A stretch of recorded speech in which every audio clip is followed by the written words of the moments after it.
आने वाला है, तो स्वच्छ जल घर घर तक पहुंचाने के लिए बजट में क्या नया होने वाला है?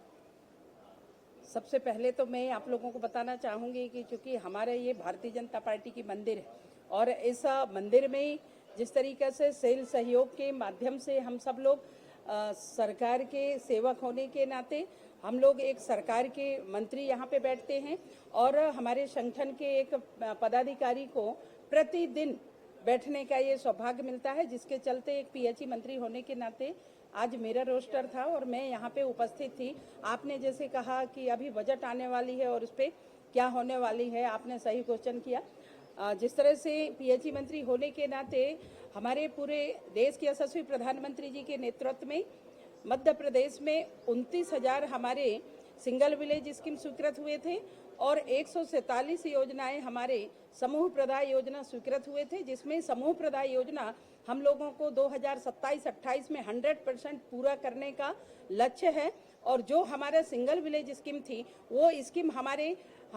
मार्च के एंड अप्रैल तक हमको 100% 2026 तक पूरा करके और हम लोग सरकार को सौंपेंगे और हमारी पंचायतों को सौंपेंगे। जैसे कि अभी नई नीति बनने वाली है, जिस पे अभी बजट पे आपने जैसा कहा कि नई नीति के तहत पे हम लोगों ने जो हमारे सिंगल विलेज जितने स्कीम थे वो स्कीम में 100% काम करके और उनको हम पंचायत को सौंपेंगे। बात उठती थी कि संचालन, संधारण और मेंटेनेंस कौन करेगा, इसका संचालन कौन करेगा, तो अब एक नीति हमारी सरकार लाने वाली है जिसपे हमारी जितने भी सिंगल विलेज स्कीम है अब वो सभी स्कीम हम पंचायत को हैंड ओवर करेंगे और पंचायत के माध्यम से ऑपरेटर उसको ऑपरेट करेगा और जनता जनार्दन को शुद्ध पेयजल, जैसे कि देश के यशस्वी प्रधानमंत्री जी ने जो योजना बनाई थी और हमारे मध्य प्रदेश के यशस्वी मुख्यमंत्री जी के मार्गदर्शन पे हम लोग वो योजना को अच्छे से सुचारू रूप से चलाएंगे। जो 147 योजना के माध्यम से जहाँ पे ऐसा लगता है कि ग्रामीण क्षेत्र में जहाँ पे कोई गांव छूट गए हैं तो उन सभी गांवों को हम लोगों ने सामूहिक नल जल प्रदाय योजना में जोड़ करके और बजट में नई प्रावधान लाएंगे। जैसे कि यदि मैं कहूँ कि मैं मंडला जिले से आती हूँ तो मंडला जिले में भी हमारे चूंकि भौगोलिक दृष्टि से बहुत बड़ा जिला है और वहाँ पे 3 ही योजना चल रहे हैं और वो भी अभी रनिंग में है। जैसे कि हलोन परियोजना है, हलोन परियोजना के माध्यम से हम लोगों ने 432 गांव को पानी देने वाले हैं जो हमारे रनिंग में है। और हमारे नारायणगंज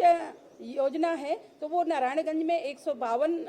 गांव को हम लोग पानी देने वाले हैं। चीता खुदरी है जिसमें जबलपुर के सिझोरा जिले को और मंडला जिले के नेवास क्षेत्र और बीजाडाड़ी क्षेत्र के लोगों को हम 182 गांव को पानी देने वाले हैं। जो हमारे पठार क्षेत्र हैं जहां पे वाटर लेवल 1000 फीट में भी पानी नहीं आ रहा है, ऐसे गांव को चिन्हित करके हम लोगों ने 172 गांव ऐसे चिन्हित किए हैं जो पठार क्षेत्र का हलोन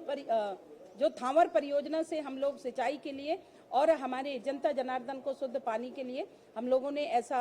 प्रावधान किए हैं और जिसका हम लोग डीपीआर बनाए हैं। उस डीपीआर के तहत पे हम लोगों ने अभी बजट में उसको हम लोग शामिल किया है और निश्चित ही माननीय मुख्यमंत्री जी के मार्गदर्शन पे चाहे वो खैरी परियोजना हो या थावर परियोजना है, इन दोनों परियोजना को जोड़ करके चूंकि भौगोलिक परिस्थिति से उबड़ खाबड़ क्षेत्र है जहाँ पे पानी की काफ़ी किल्लत होती है, तो हमारी पूरी कोशिश है हमारे विभाग के अधिकारियों की हमारी और हमारी सरकार की कि वहाँ तक हम लोग प्राथमिकता रखते हुए उन लोगों को पानी देंगे। और ऐसे अन्य क्षेत्र में भी पूरे मध्य प्रदेश के अंदर हम लोगों ने अलग अलग क्षेत्र का ऐसे सर्वे करके, यदि मैं कहूँ कि 2 दिन पहले मैं छिंदवाड़ा गई थी तो छिंदवाड़ा में भी हम लोगों ने वहाँ के ऐसे 5 योजनाएं हैं जिसको डीपीआर बनाने के लिए तैयार किए हैं और अभी इस बजट में हम लोग जोड़ेंगे। छिंदवाड़ा में एक माचा गोरा है जिसमें 792 गांव को हम लोग पानी देने का काम कर रहे हैं और ऐसे मध्य प्रदेश के अनेक ऐसे जिले हैं जहां पे यदि मैं डिंडौरी की बात करूं तो डिंडौरी में भी 2 परियोजना है,